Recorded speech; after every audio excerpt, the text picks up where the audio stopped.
What's going on, guys? BossOP6 here, back to another video, and today I'm here to do my AEW Dynamite review. We are from Kansas City, Missouri, and overall, not a bad show. Kind of inconsistent in some spots, but overall, this was a pretty well-structured Dynamite, though there was a couple things I did not like. And we finally get to find out who's going to Forbidden Door and who's going to be challenging for the interim World Heavyweight title because Punk's out with injury. So with that being said, let's dive right into Dynamite here, folks. So we start off with the Casino Battle Royal. We have the first 5 participants, which is Tony Nese, Lance Archer, and Daniel Garcia. They're already in the ring. Darby Allin and Eddie Kingston make their way down. Kingston and Garcia are still going at it because Jericho still has beef with Jericho and all that stuff. Darby gets out of the ring and grabs a skateboard. And Nese and Archer are wanting to team up, but Archer's getting his buttons pushed by Nese, and Nese gets chokeslammed for his troubles. Then a dive on Archer. And then we get a slap fist between Kingston and Allin. And then the next 5 participants come down, which is Ricky Starks. He gets hit with the Code Red by Darby. Hager comes down, then Phoenix, and then Swerve and Lee come down, Swerve in their glory. More on Swerve here in a little bit. Nese then gets eliminated by Lee, and then Archer gets taken out. And during that, the timer got botched because they did the 5, 4, 3, 2, 1, and then nobody came out, and one of the members of Dark Order was supposed to come out, but that didn't happen. So then they redid that, and okay, it was a botch. It always happens. Anyways, it finally got fixed, and then John Silver comes down. Kenosaki Takesha. I think that's how you say his name. I always thought it was Takeshide or something like that, but no, his name is Takesha. Weird name, but he's a pretty damn good athlete, I will admit, even though he's from DDT Pro. Caster comes out, and he knocks the Kansas City Chiefs and talks about Patrick Mahomes, which, yeah, Mahomes, I love Patrick Mahomes. I really do. I think he's a hell of a quarterback and probably one of the best quarterbacks the Chiefs have had in a dog's age. But yeah, when they faced off against the Bengals, I think, during the playoffs last year, I don't know what happened. I don't know if the offense just sucked or the defense sucked or whatever happened. I don't know what happened. But, him and the Guns, they get in the ring, and Bowens, even when he's injured, he is still entertaining as hell. Lee then and then the Guns get eliminated by Lee, and then Swerve eliminates his own partner. Oh my gosh! And Swerve's getting boos and a lot of, screw you, Swerve chants. And then here comes the Joker. It's Andrade. The word underwhelming is the most elaborate word I can think of. Andrade, really? Yeah, we haven't seen him since his coffin match against Darby, but that was a bit undermining in my opinion, a bit underwhelming. That was like, went up like a wet fart in church. But I guess he's making it. Well, he did come back from getting married to Charlotte Flair. Ah, crap. That means Charlotte's going to be back, isn't she? Yay.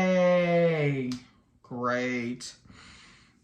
Anyway, Silver gets eliminated.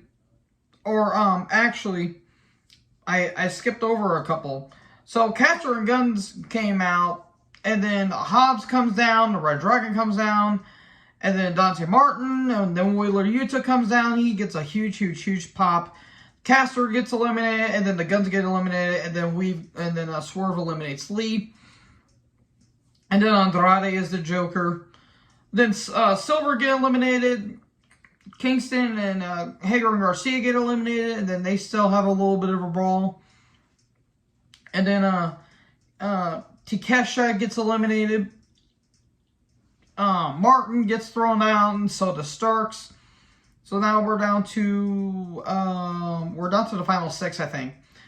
Eventually Fish gets eliminated. Then eventually Darby goes out. which gets a lot of boos from Swerve. Eventually, Swerve gets eliminated. That gets to a few cheers. Hobbs gets thrown out. And now it's out to the final four. Phoenix, Yuta, Andrade, and Kyle O'Reilly. Some good stuff. There was some good back and forth action, some double teaming and all that stuff. Eventually, Phoenix gets taken out. Now it's down to Yuta, Andrade, and Kyle O'Reilly. Yuta getting big pops. Really, really good stuff. He went from kind of like a lower mid-card guy now to like an upper mid-card guy. Just amazing what he can do because he's stripped away all the bullshit. He's taking it more seriously now. He's getting over with the crowd. Not saying he wasn't over with the crowd before, but he's really getting over with the crowd now. Eventually, Andrade gets eliminated.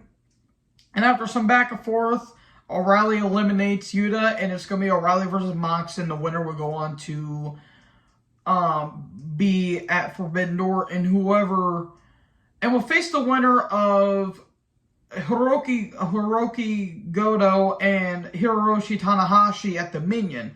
Whoever wins that match will face the winner here. Then they will go one-on-one at Forbidden Door.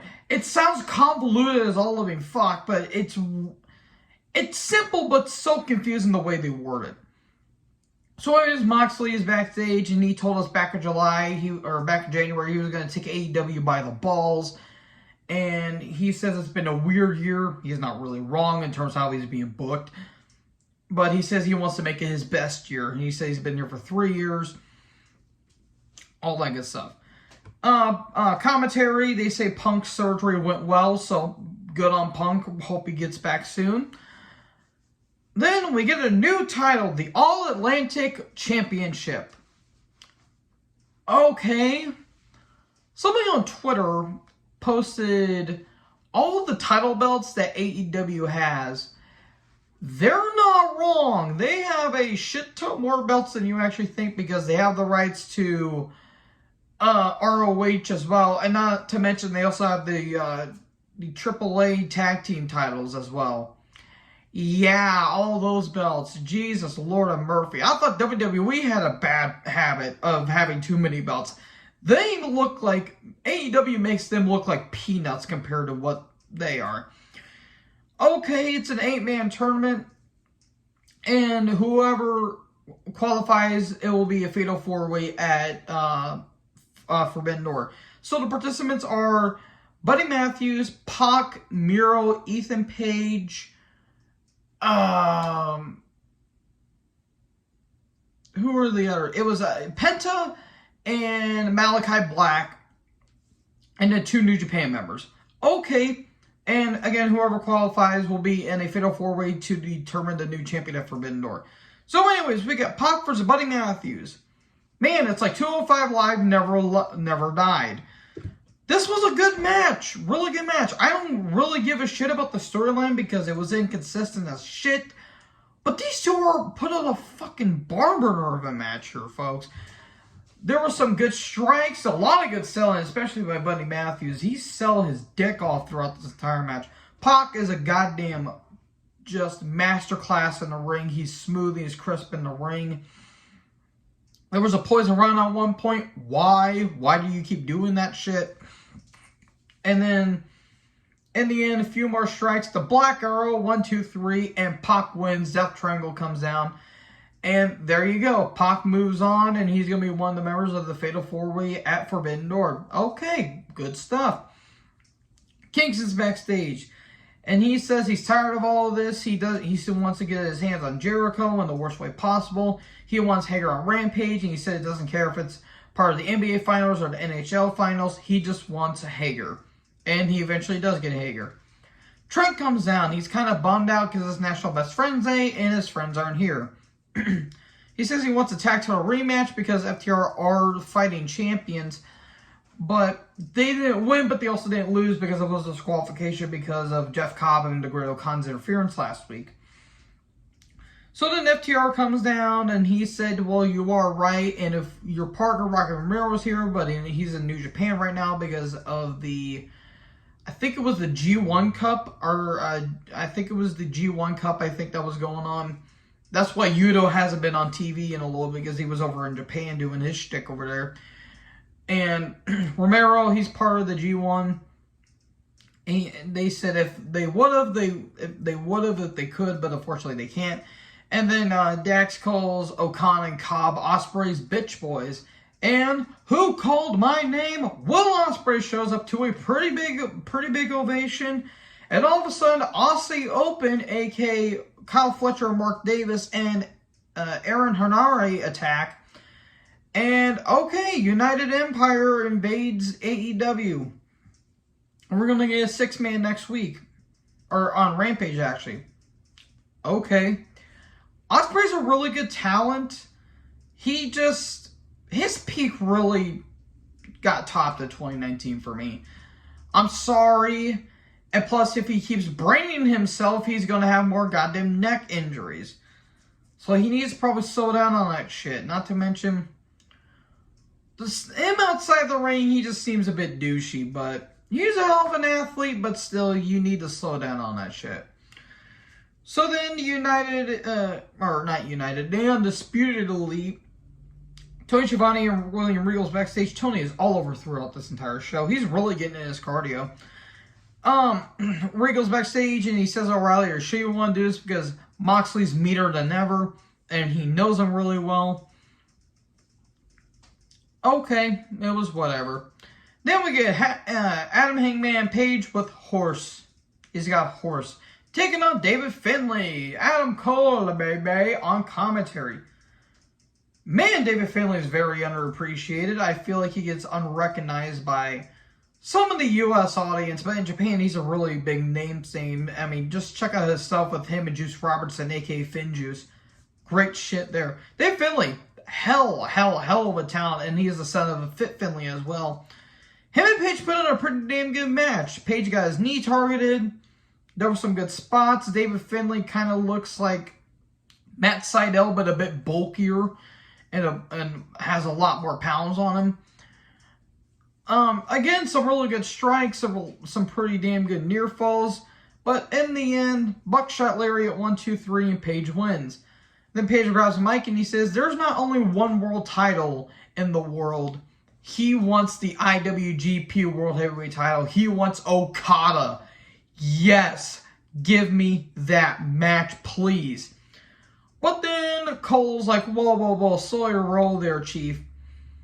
You had your opportunity. You're not a world champion, therefore you don't get to face Okada. I deserve it because I won the Owen Hart tournament. And okay, I think they're going to be having a match probably to see who will face Okada at Forbidden Door. Please give us Page versus Okada. That'll be fucking amazing. The Buckshot versus the Rainmaker. Battle of the Lariats. Sign me up for that shit. They're really going to go all out for this pay-per-view. And that was not an intended pun, by the way. So, Rose is backstage. This was a pre-tape earlier. And then Marina Shafir shows up. Oh, boy. And Rose is like, you got a problem? She's like, yes, I'm your problem. Now, please solve me. Oh, Lord in hell. What the hell is this gimmick? This is like some weird BDSM 50 Shades of Grey bullshit, and I hate it. Okay, they were having a title match later. Tony's in the ring. Wardlow comes down. And he says, the reason why I wasn't in the Casino Battle Royal is because I wanted to beat Punk for the title and beat him respectfully. But since he's out with injury, he's going to be waiting. But when he does get back, I'll be keeping my eye on him.